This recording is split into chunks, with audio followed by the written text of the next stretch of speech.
الحمد لله رب العالمين وبه نستعين على أمور الدنيا والدين أشهد أن لا إله إلا الله وحده لا شريك له وأشهد أن سيدنا محمدا عبده ورسوله لا نبي بعده اللهم صل على سيدنا محمد وعلى آله وصحبه أجمعين أما بعد فيا عباد الله أوصيكم ونفسي بتقوى الله فقد فاز المتقون وقال تعالى في القرآن الكريم وهو أصدق القائلين أعوذ بالله من الشيطان الرجيم بسم الله الرحمن الرحيم ولا تقف ما ليس لك به علم إن السمع والبصر والفؤاد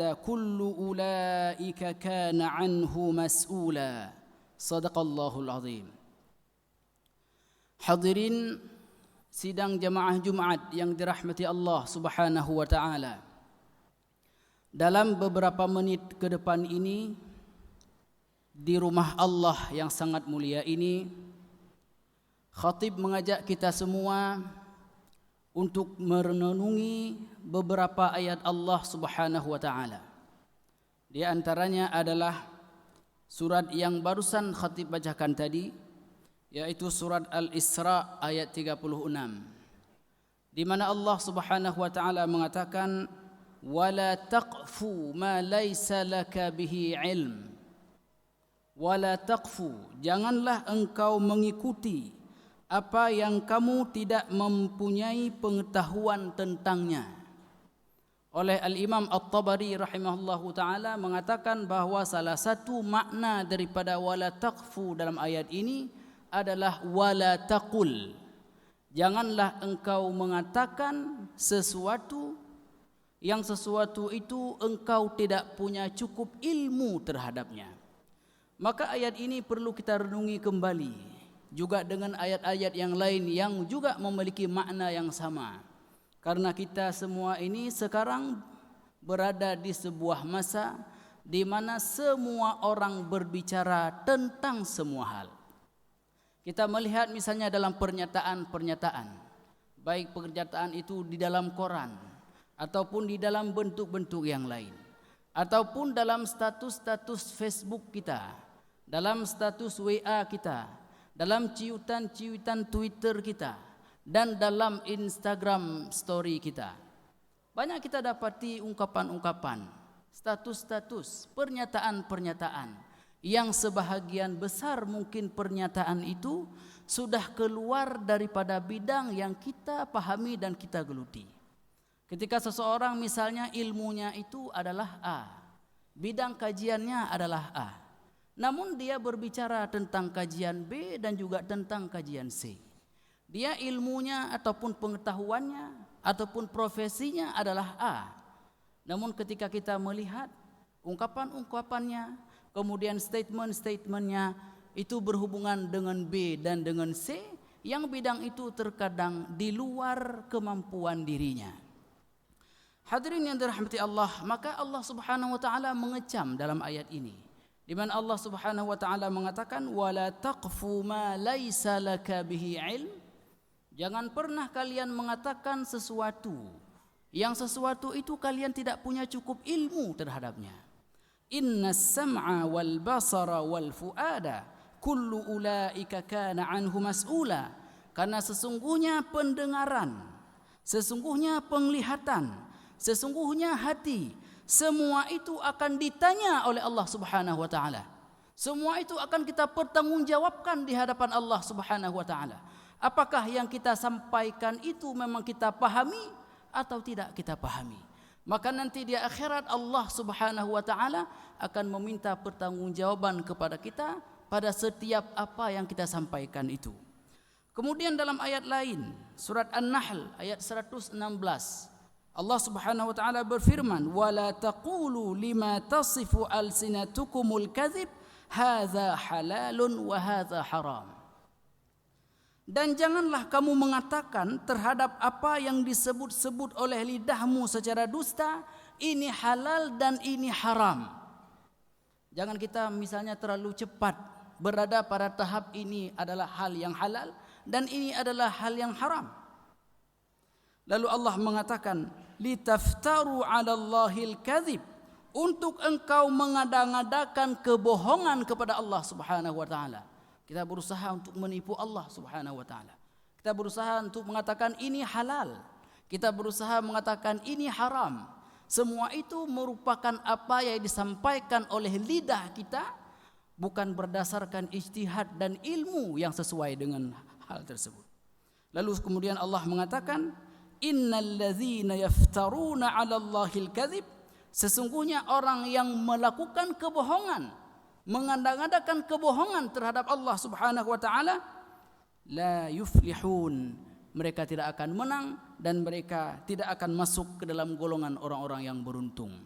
Hadirin yang dirahmati Allah, ada sebuah ungkapan daripada ulama yang sering kita melihat. Misalnya di antaranya Al-Imam Ibnu Hajar Al-Asqalani juga pernah memakai istilah ini. Beliau mengatakan, iza takallama al-mar'u fi ghairi fannihi ata bil ajaib. Ketika seseorang itu berbicara pada bukan bidangnya, seperti kita katakan tadi, bidangnya itu A namun berbicara tentang B, bidangnya itu C namun berbicara tentang D, maka biasanya yang seperti itu ata bil ajaib, artinya dia itu akan mengeluarkan ungkapan-ungkapan yang aneh. Yang ungkapan-ungkapan anehnya itu bukan berusaha untuk memperbaiki kondisi masyarakat, namun dapat merusak masyarakat dengan daya rusaknya yang sangat besar. Ditambah lagi itu bisa menghancurkan sistem dan tatanan masyarakat. Maka oleh karena itu hadirin dirahmati Allah, kita melihat para ulama sangat berhati-hati dalam berbicara. Kemudian juga para anbiya sekalipun ataupun orang-orang ahli hikmah sekalipun, mereka sangat berjaga-jaga ketika mereka berbicara. Ketika lihat misalnya, contohnya adalah Al-Imam Izzuddin Ibn Abdissalam, seorang ulama fikih yang sangat masyhur. Kemudian ada seorang lagi Al-Imam Al-Munziri rahimahumullah ta'ala. Beliau adalah seorang ulama hadis. Ketika Al-Imam Al-Munziri di Mesir, karena beliau seorang muhaddis, beliau juga masih memberikan fatwa ketika ada orang yang minta. Ketika ada orang yang datang kepada Al-Imam Al-Munziri, wahai Imam Al-Munziri, apa hukumnya ini? Lalu beliau kemudian memberi fatwa kepada orang itu sesuai dengan ilmu yang Allah berikan kepadanya. Namun terhadap hal itu, takhassus ataupun spesifikasi ilmu beliau adalah ilmu hadis. Itu yang utamanya. Sedangkan fikih ini ketika ada orang yang datang meminta fatwa, beliau memberikan fatwa sesuai dengan ilmunya. Lalu ada seorang ulama lain yang bernama Izzuddin Ibn Abdissalam. Beliau pada saat itu belum memasuki Mesir. Beliau pada saat itu masih berada di Dimashq ataupun di Damaskus. Lalu ketika beliau masuk ke Mesir dan beliau adalah seorang ulama fikih, maka apa yang dikatakan oleh Al-Imam Al-Munziri ketika ada orang yang datang kepada beliau meminta fatwa? Beliau mengatakan, la hajata bin nasi ilayya, bahwa orang sudah tidak membutuhkan lagi dalam bidang fatwa kepada saya. Artinya ketika kalian ingin fatwa seputar hukum, ini adalah halal dan ini adalah haram, jangan kepada saya. Namun sudah ada ulama lain yang beliau itu lebih paham fikih, lebih paham halal dan haram daripada saya. Maka pergilah kalian ke sana dan bertanyalah dan mintalah fatwa daripadanya. Al-Imam Izzuddin Ibn Abdissalam juga adalah seorang ulama fikih, di mana beliau juga seorang yang memiliki ilmu hadis. Ilmu hadisnya juga tidak kurang beliau ini.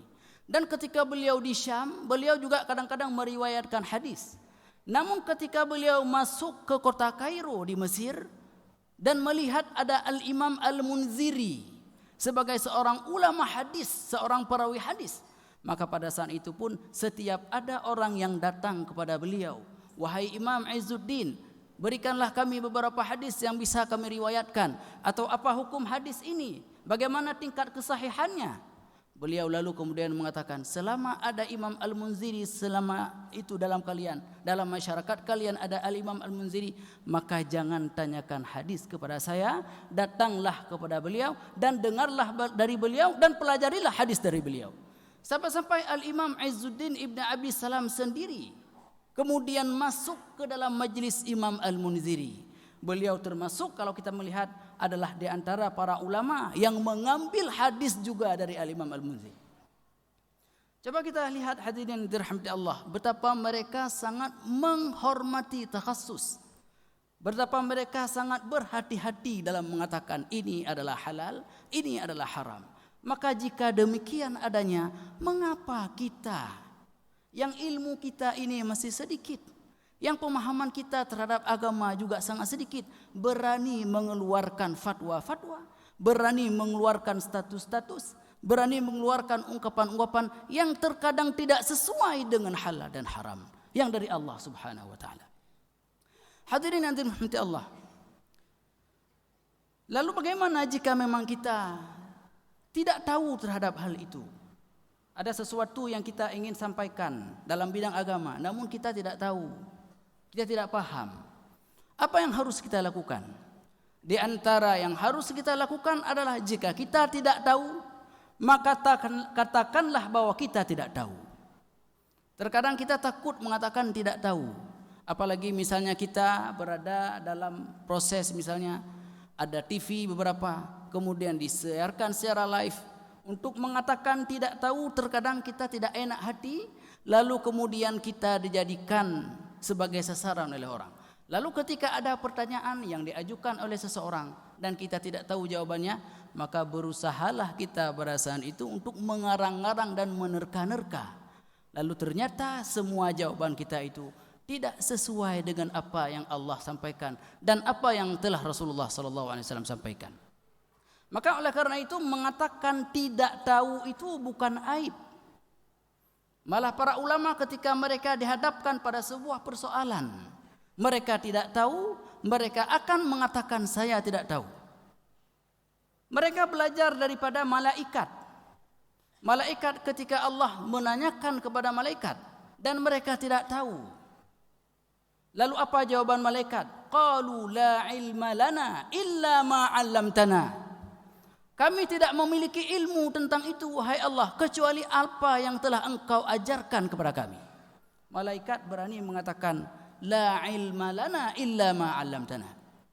Rasulullah sallallahu alaihi wasallam dalam hadis Jibril yang sangat masyhur, ketika itu Jibril mengadakan dialog dengan Rasulullah sallallahu alaihi wasallam. Ada beberapa pertanyaan yang diajukan oleh Jibril kepada Rasulullah untuk mengajarkan para sahabat dan umat Islam pada saat itu.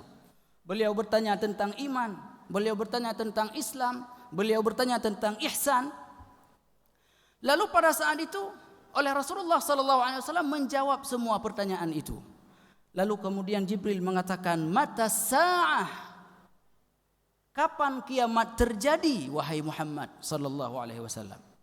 Lalu Rasulullah mengatakan, masailu bi'a'lama minal mas'ul. Mal mas'ulu bi'a'lama minas sa'il. Bahwasanya yang ditanya tidak lebih tahu daripada yang bertanya. Apa maksudnya? Para ulama mengatakan maksudnya adalah saya tidak tahu kapan kiamat itu terjadi. Maka oleh karena itu para ulama mengatakan, di dalamnya adalah misalnya Asy-Sya'bi. Apa kata Asy-Sya'bi? La adri nisful ilm. La adri nisful ilm. Bahwa berani mengatakan tidak tahu pada persoalan yang kita tidak tahu, itu merupakan sudah sebahagian daripada ilmu. Kemudian Al-Imam Malik ibn Anas mengatakan, min fiqhil alim ayyakul la a'lam. Di antara yang menunjukkan kepada fikihnya seorang berilmu, seorang alim, adalah ketika dia berani mengatakan tidak tahu pada hal-hal yang tidak tahu. Jadi bukan untuk dibuat-buat agama ini. Fikih ini bukan untuk dibuat-buat. Halal dan haram bukan untuk dibuat-buat. Terkadang kita tidak memahami hukum ini halal atau haram, lalu dengan sangat mudahnya kita mengeluarkan bahwasanya ini merupakan halal dan ini merupakan haram. Hadirin yang dirahmati Allah Subhanahu wa taala, ada seorang ulama Mesir yang sudah wafat. Nama beliau Syekh Imad Affat. Beliau juga salah seorang pengajar di Masjid Nabawi. Salah seorang pengajar di Masjid Al-Azhar. Pada saat itu dibukalah tes untuk menjadi salah satu anggota Majelis Fatwa di Darul Ifta Al-Misriyah, lembaga fatwanya di Mesir. Kebetulan mufti pada saat itu adalah Syekh Ad-Doktor Ahmad At-Tayyib. Beliau adalah Syekhul Azhar sekarang ini, yang sedang menjabat Syekhul Azhar sekarang ini. Beliau yang langsung mengetes orang-orang yang mengajukan diri untuk testing itu. Lalu majulah Syekh Imad Affad. Lalu Syekh Imad ditanya beberapa persoalan pada fikih. Jika begini persoalannya, bagaimana menyelesaikannya secara fikih? Jika begini persoalannya, bagaimana cara kita? Mana ayatnya, mana hadisnya? Dan beliau mampu menjawab semua pertanyaan di awal-awal dengan sangat bagus. Tibalah kemudian satu pertanyaan yang khatib tidak begitu ingat lagi pertanyaannya. Ketika ditanyakan pertanyaan itu oleh Syekh Imad Affad mengatakan, "Ana la a'lam ya Syekh." Saya tidak tahu hukumnya ya Syekh. Bagaimana kamu tidak tahu ini sedangkan kamu berada di dalam testing? Memang saya tidak tahu dan saya tidak paham masalah itu. Saya akan belajar lagi. Ketika Syekh Imad Affad mengatakan saya tidak paham, oleh mufti Mesir pada saat itu, Grand Syekh Al-Azhar sekarang mengatakan, "Anta najih." Engkau lulus. Mengapa diluluskan? Beliau terkejut. Mengapa saya diluluskan Syekh? Karena engkau berani mengatakan saya tidak tahu pada persoalan-persoalan agama. Orang-orang beginilah yang kami butuhkan, yaitu orang-orang yang berani mengatakan tidak tahu pada persoalan-persoalan yang memang dia bukan tahu. Inilah yang benar. Kami tidak menginginkan orang-orang yang nantinya akan berfatwa, akan mengeluarkan fatwa-fatwa hukum, adalah mereka-mereka yang berani mengatakan halal padahal dia tidak memiliki cukup ilmu dalam persoalan itu, atau dia mengatakan haram padahal dia tidak punya cukup ilmu pada persoalan itu. Hadirin yang dirahmati Allah, maka oleh karena itu marilah kita sebagai orang yang belum sampai ke derajat mereka, ilmu kita yang masih sedikit, ilmu kita yang mungkin tidak pun sampai kepada sepertiga, jangan kita katakan sepertiga, 1/10 dari ilmu-ilmu mereka. Jika demikian memang mereka sangat berhati-hati dalam mengungkapkan sesuatu, maka kenapa kita tidak bisa mengikuti mereka? Kenapa kita tidak bisa diam saja? Rasulullah SAW mengatakan, min husni islamil mar'i tarkuhu ma la ya'ni. Hadis diriwayatkan oleh Al-Imam Tirmizi rahimahullah ta'ala. Salah satu bentuk keislaman seseorang, baiknya keislaman seseorang adalah ketika dia mampu meninggalkan sesuatu yang bukan urusannya, termasuk meninggalkan sesuatu yang bukan merupakan bidang ilmu dan pengetahuannya. Semoga menjadi manfaat terutama bagi khatib sendiri, dan kalau boleh juga bagi kaum muslimin yang ikut hadir dalam masjid yang mulia ini. Amin amin ya rabbal alamin. Barakallahu li wa lakum fil Qur'anil Karim. ونفعني وإياكم بما فيه من الآيات والذكر الحكيم وتقبل مني ومنكم تلاوته إنه هو السميع البصير.